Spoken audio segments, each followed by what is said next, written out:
Pen पकड़ के जरा पेज नंबर 86 के स्टार्ट कर।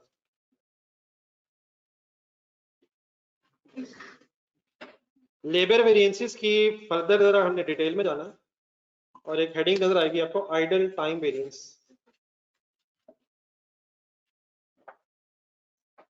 आइडल टाइम क्या होता है? नहीं, ये भाई ने ये जो वर्ड बोला नहीं, इससे समझ आ रहा है सबसे आसानी रहेगी। वेला टाइम, आइडल, फारिग बैठे। आपको कभी ये इत्तेफाक नहीं हुआ? नहीं, मैं इसलिए एक्सप्लेन कर रहा हूँ। तो आइडल टाइम, आइडल समझ आ गया? आइडल, फारिग, फुल कंसंट्रेशन। और एक पैराग्राफ पहले पढ़ेंगे। तो कहता है generally, normally, actual hours work is equal to, इधर अंडरलाइन कर लें यहां से, actual hours work is equal to actual hours paid. क्या किसके बराबर? वंस अगेन आपने अपनी फैक्ट्री समझनी है, आप एम्प्लॉय नहीं हैं। आप एम्प्लॉयज को अगर अर्ली बेस पे पे कर रहे हैं तो बताएं कितने घंटों की पेमेंट करेंगे? जितने घंटे काम होगा उतने घंटे पे करेंगे। तो क्या किसके बराबर होगा? Actual hours worked will be equal to actual hours paid. 1000 घंटे काम हुआ, 1000 घंटे की पेमेंट करेंगे। तो नॉर्मल सिचुएशन में क्या किसके बराबर होगा? Actual hours work will be equal to actual hours paid. Concentrate करना आपने, फुल कंसंट्रेट, रिलैक्स होकर सोचना है। बट लेकिन लाइन आगे कर देगा, if there is idle time. अब आइडल टाइम पहले एक्सप्लेन कर लें जरा ब्रैकेट में जाकर। Time when the employees are being paid but there is no work to do. For example, पढ़ लें जरा ब्रैकेट को। देयर इज नो लाइट और shortage of orders for production. अच्छा, यहाँ पे जिस आइडल टाइम की बात हो रही है वो आइडल टाइम में ये नहीं है कि एम्प्लॉय का काम करने को दिल नहीं कर रहा।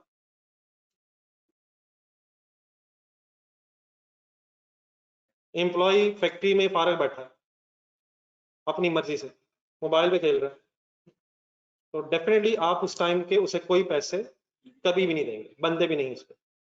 तो इस आइडल टाइम की बात नहीं हो रही कि एम्प्लॉय काम नहीं करना चाह रहा। आइडल टाइम जो इस वक्त हमारी डिस्कशन में वो ये है कि एम्प्लॉय काम करना चाह रहा है, लेकिन एज एन एम्प्लॉयर हमारी वजह से कोई ऐसा इशू रेज हुआ है जिसकी वजह से वो काम कर नहीं पा रहा है। तो जो एग्जांपल्स लिखे हैं उसके बाद जरा दोबारा गौर करूंगा। फॉर एग्जांपल, क्या वजह है कि वो काम नहीं कर पा रहा? There is no light, employ आया, फैक्ट्री में आया, बिजली नहीं आ रही, जनरेटर में फ्यूल नहीं है, तो he is willing to do work, लेकिन हमारी गलती की वजह से काम नहीं हो पा रहा। अब आप ईमानदारी से सोचें, क्या आपको इस टाइम के पैसे उसे देने चाहिए?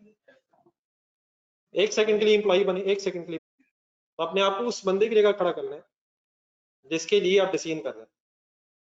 तो आपको मैंने कहा क्या एज एन एम्प्लॉयर आपका पैसे देने चाहिए? आपका दिल नहीं माना, एक सेकंड के लिए हम एम्प्लॉय बने, क्या एज एन एम्प्लॉय मिलने चाहिए? वापस आ जाए, दे देने चाहिए। कहाँ ले जाएंगे? कहाँ हिसाब किताब करते रहेंगे? अगर असूलन बनते हैं तो दे देने चाहिए। क्यों ऐसे हो गए मेरे साथ रह के? क्या एम्प्लॉय के पैसे बनते हैं? तो इंशाल्लाह एज एन एम्प्लॉयर आप जरूर देंगे, वरना कहाँ हिसाब किताब करते रहेंगे, मुश्किल होता है। तो किस आइडल टाइम की बात नहीं हो रही? एम्प्लॉय की नेग्लिजेंस की वजह से आइडल टाइम की बहस नहीं होगी।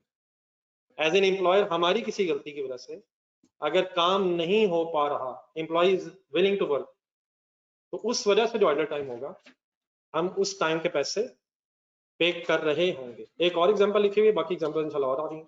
एक तो लाइट वाली होगी, दूसरी शॉर्टेज ऑफ ऑर्डर। हमने सुबह बुला लिया, एम्प्लॉय आया, घंटा उसने काम किया, उसके बाद हमारे पास प्रोडक्शन ऑर्डर ही नहीं है, तो अब उसका तो बेचारे का दिन जाया हो गया। रॉ मटेरियल नहीं है,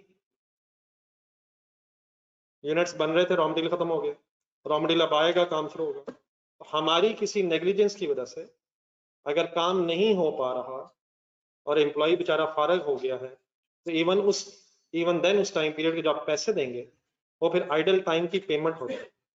इन दैट केस अब जरा सोच के बताइएगा एक पर्सन, अगर ये आइडल टाइम हो जाए ऐसे हमारी किसी नेग्लिजेंस की वजह से, तो फिर एक्चुअल आवर्स वर्कड ज्यादा होंगे या एक्चुअल आवर्स पेड ज्यादा होंगे?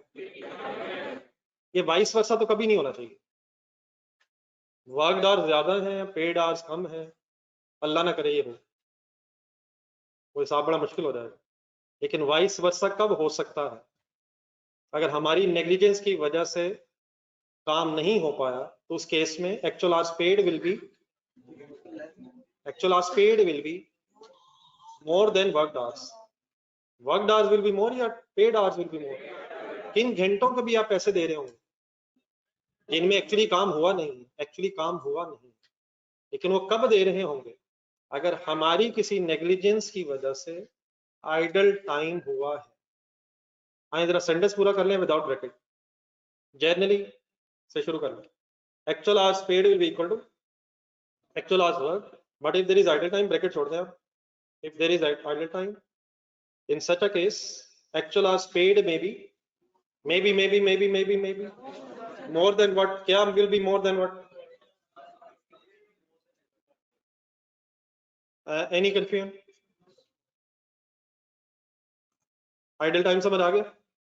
कौन काम क्यों नहीं कर सका? एम्प्लॉय हमारी किसी नेग्लिजेंस की वजह से काम नहीं अगर कर सका तो आप किसे एज एन एम्प्लॉयर पैसे दे रहे होंगे? एम्प्लॉय को। और जिस टाइम के आप पैसे दे रहे होंगे उस टाइम में फिर काम तो हुआ नहीं, तो पेड आवर्स में तो आएंगे, लेकिन वर्क आवर्स क्यों शुमार नहीं होंगे? क्योंकि काम नहीं हुआ। तो आइए जरा एक थोड़ा सा डाटा इसको बेस बना के बहस से आगे लेके चलते हैं। Standard labour cost per unit की ब्रैकेट पढ़ो। 4 घंटे क्या है? 1 unit requires 4 hours. 1 hour will cost 500 rupees. 2000 क्या है? Standard labour cost per 1 unit. Actual production 1000 units. Labour hours paid for how many hours? 4200 hours at the cost of 21,21,000. Next line, actual hours worked कितने घंटों की payment हुई है? कितने घंटों की पेमेंट हुई है? कितने घंटे काम हुआ है? रजिस्टर खोलें।